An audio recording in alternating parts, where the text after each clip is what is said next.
जगह मिली तो उन्होंने कह दिया कि खंजर हिलाल का है कौमी निशा हमारा, मुस्लिम में हम वतन है सारा हमारा। कहवे कौन ने ये कहा कि सारे जहां से अच्छा हिंदुस्तान हमारा, उन्होंने गाया इकबाल ने।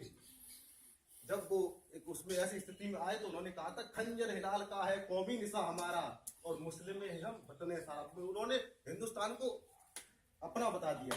तब वहीं पर दिल्ली से लाल किला से एक जाबाज कवि ने जवाब देते हुए कहा था कि इकबाल ने जो छोड़ी राहें पत्र परस्ती, गाके नया तराना सारा जहां हमारा, हमने भी एक मिसरे में बात खत्म कर दी सारा जहां तुम्हारा, बस हिंदुस्तान।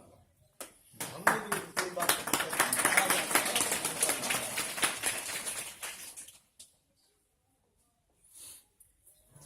और आगे भारत माँ को डर लगता है, भारत माँ को डर लगता है मजहब की जंजीरों से, जयचंद की करतूतों से, जिन्ना की बुरी लकीरों से, दिन प्रतिदिन छपने वाली अश्लील लगत तस्वीरों से, और निर्धन का धन लूट लूट कर भरते हुए अमीरों से। और जब तक देशद्रोहियों का फांसी से मान नहीं होगा तब तक ये भारत का सच्चा होता है।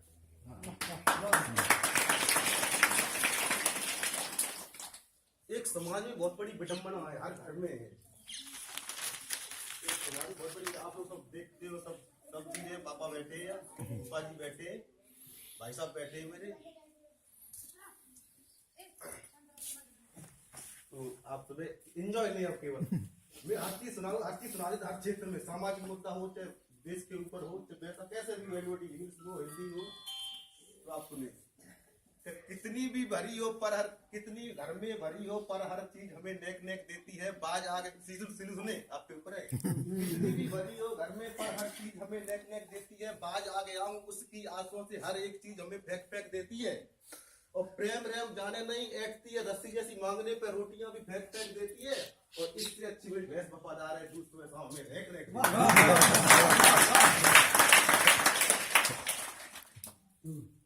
और सुने। जो आजकल जो युवा पीढ़ी है, युवा पीढ़ी एक बहुत बड़ी उससे ग्रसित है, बहुत बड़ी है, वो भी एक विडंबना है, बहुत बड़ी है। अब सुने रही भैया, सुने, बहुत अच्छी बात सुना रहा हूँ मैं। वैसे मैं बड़े मन से बोलता हूँ, डांट पे बुलाया गया था मुझे, हुसैनी स्कूल में बुलाया गया था, पर मैं नहीं पहुंच पाया कारण बस। तब मेरे एक मित्र हैं बड़े विचित्र, आप लोग शांत सुने कर। मेरे एक मित्र हैं बड़े विचित्र, चाय पीते न शराब। मैंने किया जनाब ऐसा क्यों करते हो आप? तो उन्होंने कहा चाय और शराब फूक फूक कर पीते हैं, फूकने वाली वस्तु कोई हम नहीं पीते। चाय और शराब लोग फूक फूक कर पीते हैं और फूकने वाली वस्तु कोई हम नहीं पीते। तो उन्होंने कहा कि, तो मैंने कहा आपका कथन पूर्णतः, उन्होंने कहा आपका कथन पूर्णतः सत्य नहीं है। चाय को फूक के पीते बहुतों को देखा है, लेकिन शराब फूक कर पीते किसी को नहीं देखा है। तो उन्होंने कहा लगता है आपने किसी शराबी को करीब से नहीं देखा। शराब पीने वाला, अब मेन बात आई, शराब पीने वाला अपनी संस्कृति को, अपनी सभ्यता को, सामाजिक प्रतिष्ठा को, खानदान के नाम को, माँ बाप के अरमान को, बच्चों की खुशियां, बीवी के जेवर, अपना घर, सब कुछ फूक के पीता है। और ये सिलसिला तब तक चलता रहता है जब तक कुछ फूक नहीं दिया जाता है। इसलिए मेरा ये निवेदन स्वीकार कीजिए, इसलिए मेरा ये निवेदन जहां तक हो हर फूकने वाली चीज का बहिष्कार कीजिए।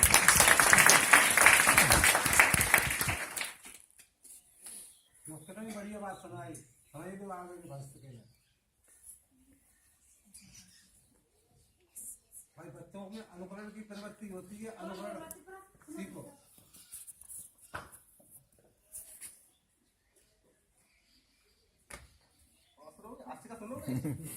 आज का तो जरूरी है बालकों को। बीवी मुझसे लड़ जाती है, यदा कदा ही टकराती है। एक दिवस की बात बताऊं, कहने में थोड़ा शर्माऊं, मेरी मूछें अधिक पड़ी थी, कानों तक वो अड़ी चढ़ी थी। बीवी बोली इन्हें कटा लो, थोड़ा थोड़ा इन्हें छटा लो। मैं बोला तू है भगवान, इनमें है मर्दों की शान। शान सुधी तो है तरनाई, उसे पड़ा बेदल दिखाई। मैं दौड़ छिपा खटिया के नीचे, वह भी आई पीछे पीछे। वह मोटी थी घुसना पाई, ऐसे मैंने जान बचाई। मैं उठकर जल्दी भागा, उसने बेलन खींच के मारा। मैं उठकर जल्दी भागा, उसने बेलन खींच के मारा। मैं गिर पड़ा धड़ाम, मुंह से निकली हाय राम। वह दौड़ के आई मूछे पकड़ी पीछे जैसे अलग ककड़ी, वह दौड़ के आई मूछे पकड़ी पीछे जैसे अलग ककड़ी, मूछ काट के ही तोड़ा मेरे दिल को उसने तोड़ा, मैंने कस के आवाज लगाई बिटिया बोली, मैंने कस के आवाज लगाई, छोटी बिटिया दौड़ के आई, बिटिया बोली इन्हें मारो संकट से, अब इन्हें मारो संकट से इन्हें मारो, जब तक घर में कुछ रहेगी सोचो मेरे मुचड़ भाई, घर में हो दिलदार लुगाई, उसे कभी ना शाम दिखाना पड़ना तुम्हें पड़े बचकाना। 90 को पसंद आएगा। एक बहुत बड़ी करप्शन जो आज चल रहा है समाज में और देश में, उसके ऊपर है। मेरी भी बीवी ने एक दिन मार के ताना, बहुत अच्छी बात बोल रहा हूँ, बहुत अच्छी, जैसे हर कोई लोग सुनाता नहीं। मेरी भी बीवी ने एक दिन मार के ताना, बड़ी अदा से बोली एक रोटी तो बनाना।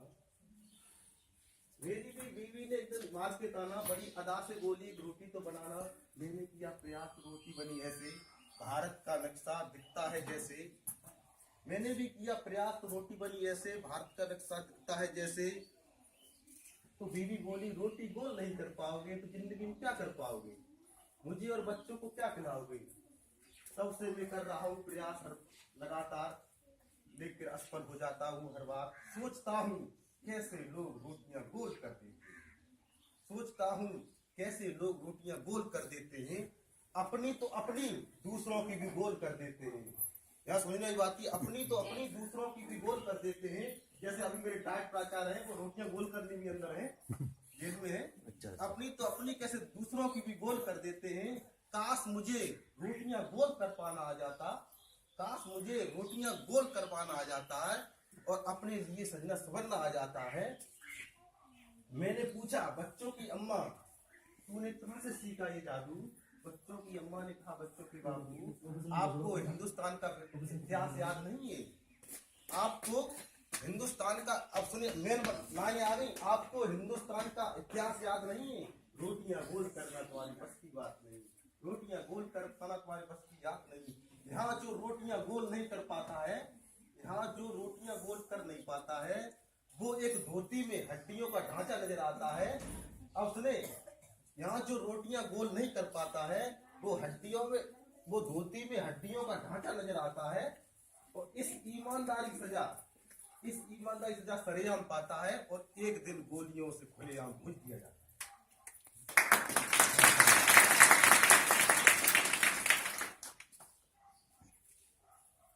ठीक है, कोई बोले